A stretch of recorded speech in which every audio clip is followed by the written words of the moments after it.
Righto, time to do another video. This time I'm drawing my line for this next section of drain I'm doing. So I've come to the end where I need to be, the outlet of this paddock here.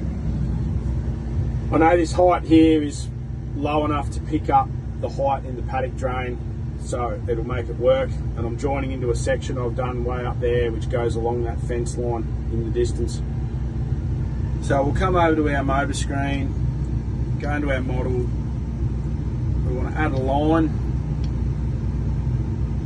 So this is my end point, but I want to start where I finished up on this line over here.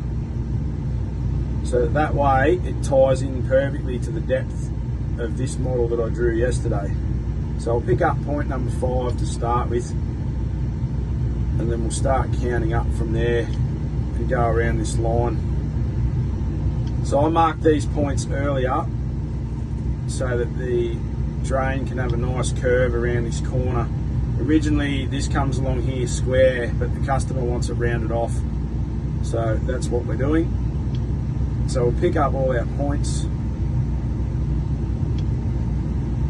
which does take a little bit of time, and if someone knows of an easy way to just get these in a list and tick them off, that would be wonderful. Now, why did it miss point 15 there? 15, 16,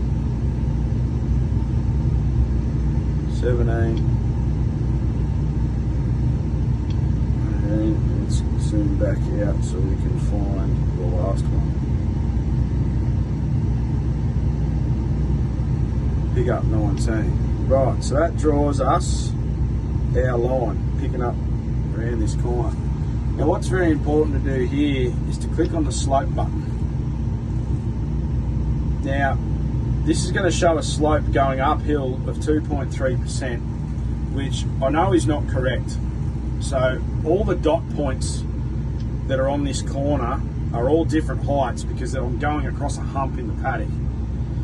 So what we've got to do before you start drawing your line, you need to go and check out your as-built data in the log that you've created, and go to your first point and your last point and check on the heights to get your difference from your end point here and your start point up there.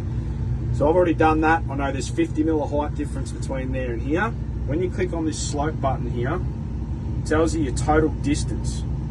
So the total distance is 302 meters. So I need 50 mil of rise coming up this way over that 300 meters to make this work. So what we're going to do, find a calculator. I've got a website that I use. Find some sort of slope calculator and put in your rise over your run. So I know that this is 0.02%, and it's got to be positive because we're coming uphill from our starting point. Now that 0.25 is just the cutting edge of the bucket above what the finished height of this will be here. So now that I've got my 0.02 on over that 302 meters, it will lift it slightly here because the actual calculation is 0.016, which I can't put in that fine of a grade, but 50 mil over 300 meters, the water will sort itself out in time anyway. So yeah, basically that's our line. We click next. We don't want to change direction. Don't touch that for this. Click next, and we are done, and we can go and make a profile off that.